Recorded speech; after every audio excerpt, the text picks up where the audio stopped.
US midterms are done and dusted, except the vote is still being counted. Indeed, in states like Nevada and Arizona, the glacial pace of the count and widespread issues with tabulators and printers has again shaken trust in the electoral process, and rightly so. There's a right way of doing things like Florida and Texas, and there's the way Arizona goes about it. Arizona had 1 in 5 voting centres in Maricopa County, its biggest county, impacted by malfunctioning machines. Chaotic third world stuff there.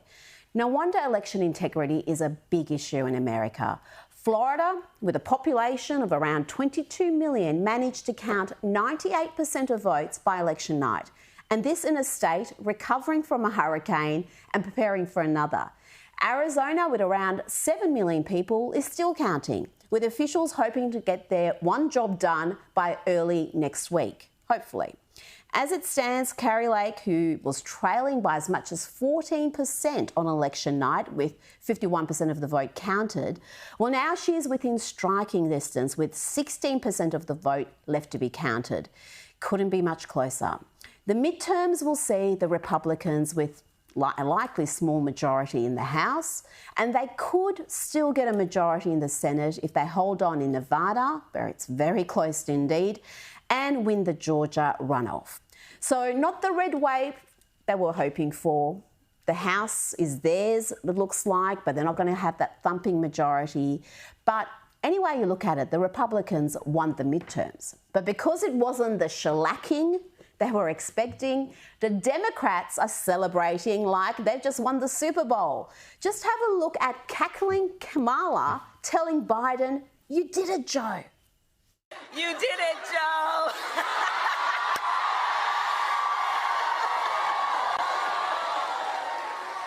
Couldn't help myself. Meanwhile, President Biden is doing what he does best, being dazed and confused and struggling to complete coherent sentences. Here he is thanking the Colombian Prime Minister for serving as ASEAN chair. I look forward to building even stronger progress than we've already made. And I want to thank the Prime Minister for Colombia's leadership in the ASEAN chair. Just one problem there, Joe. ASEAN chair is the Cambodian Prime Minister, and Joe should know that because he was in Cambodia for the summit. That's a big clue right there. And if that wasn't bad enough, he repeated the mistake later in the conference as well. Of course he did.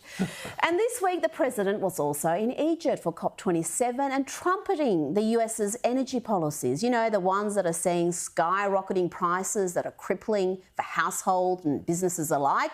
Tell us how well it's going, Joe. That our significant climate investment will, quote, help turbocharge turbocharge the emerging global clean energy economy. I was reading their quote, sorry. Yes, the auto cue remains undefeated against old Joe. Now, before we bring in Peter Credlin, just a reminder that I'll be hosting the Rita Panahi show 9 p.m. tomorrow night. I'm going to take a close look at the revelations in the Herald Sun in the past week about the shocking car accident involving Dan Andrews and what looks like some major inconsistencies in the Premier's account of what happened and those of the victim and a bystander, as well as the newly released crash investigation pictures. Victoria Police certainly have some serious questions to answer there. And also delve into the circumstances around that fall from these 2 steps on a Mornington Peninsula property that left the Premier with serious spinal injuries, collapsed lungs and 6 fractured ribs. Why did an ambulance that was only 1 kilometre away take 14 minutes to arrive, even as the Premier was turning blue and struggling to breathe? These are serious matters and they'll be treated seriously. But thinking back to the Premier's harrowing account of falling from those steps has some jokesters making videos like this. This octopus came out the bathroom and he grabbed me and he squeezed the blood out of me. I became airborne almost, so I'm horizontal with the step. And even my legs went that way and even my head went that way. the serious analysis tomorrow night, but I thought an ad man like you, Rowan, would enjoy a throwback to an all-time great Australian commercial.